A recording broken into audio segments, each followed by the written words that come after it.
Good morning students. In last session we have discussed our chapter Internet and Introduction. इसका हमने revision किया था, ठीक है। तो इसमें एडवांटेजेस एंड डिसएडवांटेजेस हम लोग डिस्कस कर चुके थे। अब आज हम न्यू टर्म पे आएंगे, इंटरनेट टर्म्स। इंटरनेट टर्म्स कौन कौन से होते हैं? Web page, website, www, home page, URL and web browser. Web page क्या होता है? जो भी पेज हमारा वेबसाइट पे ओपन होता है, कुछ भी हो उसमें, चाहे कंटेंट हो चाहे पिक्चर हो, वो हमारा वेब पेज कहलाता है, ठीक है। तो जो भी पेज आपका वेबसाइट पे होगा that is called web page. Next is website. Website क्या होता है? जिस पे हम अपनी इंफॉर्मेशन पूरी लोड करते हैं, किसी भी टॉपिक से रिलेटेड जो भी इंफॉर्मेशन इंटरनेट पे लोड करने के लिए हमें जिस एड्रेस की, जिस साइट की जरूरत होती है, वो हमारी होती है वेबसाइट। www क्या है?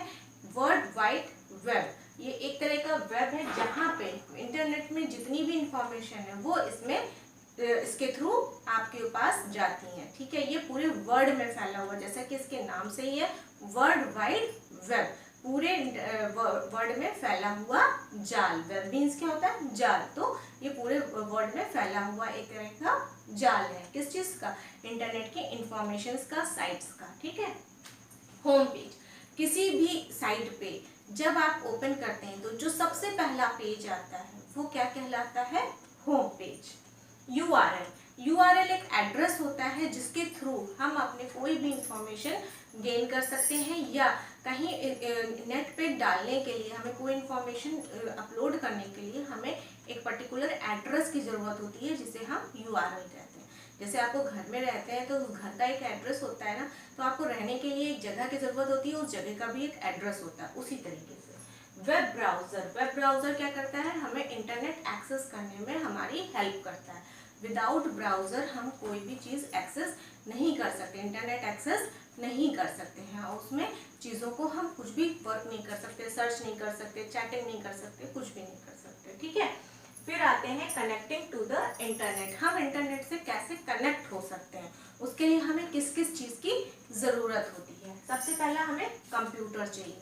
कंप्यूटर या तो मोबाइल, किस पे हम नेट चलाएंगे, ठीक है। तो पहले क्या होता था कि सिर्फ कंप्यूटर्स पे ही नेट चलता था, तो मेन आता था कंप्यूटर। लेकिन अब आजकल मोबाइल पे भी इंटरनेट चलता है, तो हमें मोबाइल या कंप्यूटर कोई भी एक चीज चाहिए जिसपे हमें इंटरनेट चलाना हो।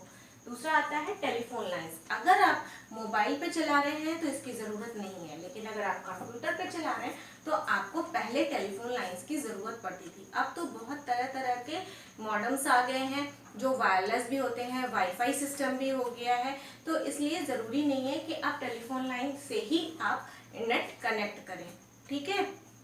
तो इसके लिए आप ये है कि आप अगर मॉडेम यूज करते हैं, ब्रॉडबैंड यूज करते हैं, तो ये सारी चीजों की हमें जरूरत पड़ती है।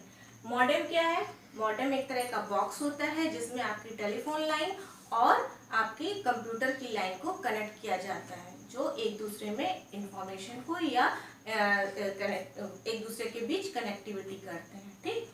फिर आता है हमारा ब्रॉडबैंड। ब्रॉडबैंड क्या करता है कि आपकी वेव्स को चेंज करता है। कंप्यूटर से इंफॉर्मेशन जो भी आपकी वेव्स जा रही हैं उसको नेट में, और नेट को इसमें चेंज करने का काम करता है। ये क्या है? ये किसी भी आप सर्विस प्रोवाइडर से ले सकते हैं, ओके।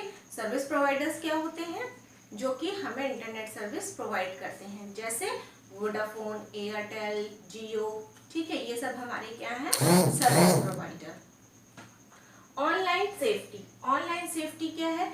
जब हम नेट यूज करते हैं तो हमें किन किन बातों का ध्यान रखना चाहिए, ये आता है हमारा ऑनलाइन सेफ्टी में। हमने बताया था किस किस चीज का ध्यान रखना चाहिए। पहले तो जब भी हम नेट यूज करें या हम नेट पे कोई भी काम करें तो अपने पेरेंट्स के ऑब्जर्वेशन में हमें करना चाहिए, ठीक है ना। फिर कोई भी इंफॉर्मेशन आपको अपलोड नहीं करनी चाहिए जब तक कि वो रिक्वायर्ड ना हो। अपनी पर्सनल इंफॉर्मेशन, बैंक इंफॉर्मेशन किसी के साथ शेयर नहीं करनी चाहिए, ठीक है। उसका मिसयूज हो सकता है, इसलिए आपको हमेशा जितनी ज़रूरत हो उतना ही अपलोड करना चाहिए इंफॉर्मेशन, और तब तक नहीं करनी चाहिए जब तक आपको ये ना लगे कि ये हमारा जेन्युइन पर्सन है या जेन्युइन वेबसाइट है, तभी करनी चाहिए। ठीक है, नेक्स्ट आते हैं कि जब भी हम किसी से चैट करें या हमारे पास जो मेल आए, वो अननेसेसरी मेल्स को ओपन नहीं करना चाहिए और अननेसेसरी चैट से भी बचना चाहिए। जिसको हम नहीं जानते हैं उसके साथ चैटिंग मेलिंग अवॉइड करनी चाहिए। ठीक है, तो इस तरह के काफ़ी ढेर सारे सेफ्टी रूल्स आपकी बुक में भी दिए हुए हैं, आप उनको देख सकते हैं। ठीक है, तो ये था आज आपका ये चैप्टर यहाँ पे फिनिश होता है। तो इसमें हमने क्या क्या कवर अप किया है, इंटरनेट टर्म्स, जो कि एक बार हम फिर से रिवाइज कर देते हैं, web page, website, www, home page, URL, web browser. ठीक है, नेक्स्ट है connecting to the internet. Internet से कनेक्ट करने के लिए हमें क्या क्या चीज़ों की ज़रूरत पड़ती है, computers, telephone lines, modem and broadband. And last is online safety. हमें ऑनलाइन सेफ्टी का भी बहुत ध्यान रखना चाहिए। ठीक है, क्योंकि आजकल सारा काम हमारा इंटरनेट पे होता है, तो इसलिए अगर हम इस चीज़ का ध्यान नहीं रखेंगे तो हमें काफ़ी प्रॉब्लम्स भी फेस करनी पड़ सकती है। Okay student, that's all for today, bye bye.